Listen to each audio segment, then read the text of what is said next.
Telugu cinema చరిత్రలో ఒక శకం ముగిసిన రోజు.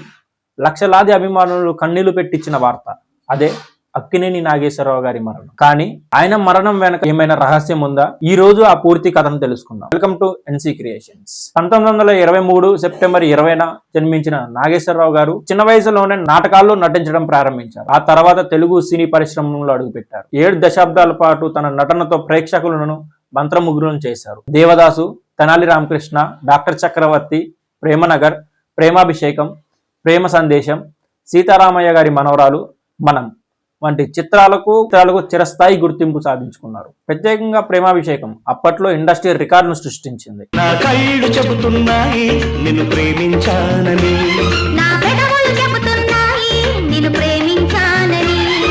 కన్నులు చూడని పెదవులు పలకని హృదయం చెబుతోంది నువ్వు ప్రేమించావని, నన్నే ప్రేమించావని, నువ్వు ప్రేమించావని, నన్నే ప్రేమించావని. 2013 అక్టోబర్ 90 ఏళ్ల వయసులో ఏఎన్ఆర్ ఒక ప్రెస్ మీట్ పెట్టి నాకు క్యాన్సర్ ఉందని డాక్టర్ చెప్పారని ప్రశాంతంగా వెల్లడించారు. అయితే ఆయన మాటల్లో ఎక్కడా భయం కనిపించలేదు. ఆయన ఇలా అన్నారు: జీవితం అందరికీ ఒకరోజు ముగుస్తుంది, నేను దానికి సిద్ధంగా ఉన్నాను. ఆ మాటలు విని అభిమానులు షాక్ గురయ్యారు. ఆరోగ్యం బాగలేకపోయినా తన కొడుకు నాగార్జున, మనవడు నాగ చైతన్యతో కలిసి మనం సినిమాలో నటించారు. ఆ సినిమా షూటింగ్ పూర్తయిన తర్వాత అభిమానులకు అది ఆయన చివరి కానుకగా మిగిలింది. విధి ఎంత వింతగా ఉందో చూడండి.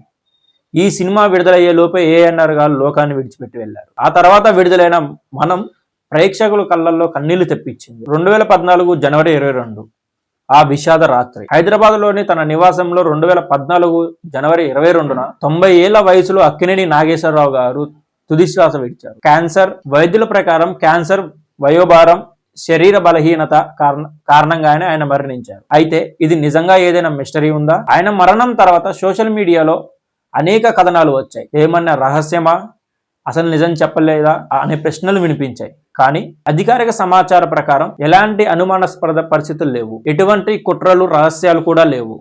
అది పూర్తిగా నిజమైన ఆరోగ్య సమస్యల వల్లే జరిగిన మరణం. తన జీవితంలో ఏఎన్ఆర్ చెప్పిన మాటలు ఈ రోజుకి చాలా మందికి పూర్తినిస్తాయి. మరణం అనేది జీవితంలో భాగం, దాన్ని చూసి భయపడకూడదు. ఆయన తెరపై దేవదాస్ గా ఏడిపించారు, తెనాలి రామకృష్ణలా నవ్వించారు, డాక్టర్ చక్రవర్తిగా ఆలోచింపజేశారు. కానీ నిజ జీవితంలో మాత్రం ధైర్యంగా జీవించడం నేర్పించారు.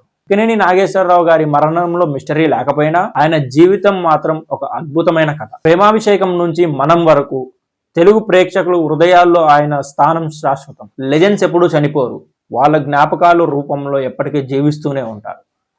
మరి ఈ అక్కినేని నాగేశ్వరరావు స్టోరీ మీకు ఎలా అనిపించిందో కామెంట్స్లో పెట్టండి. ఇలాంటి మరిన్ని వీడియోస్ కోసం ఎన్సీ క్రియేషన్ ని సబ్స్క్రైబ్ చేసుకోండి.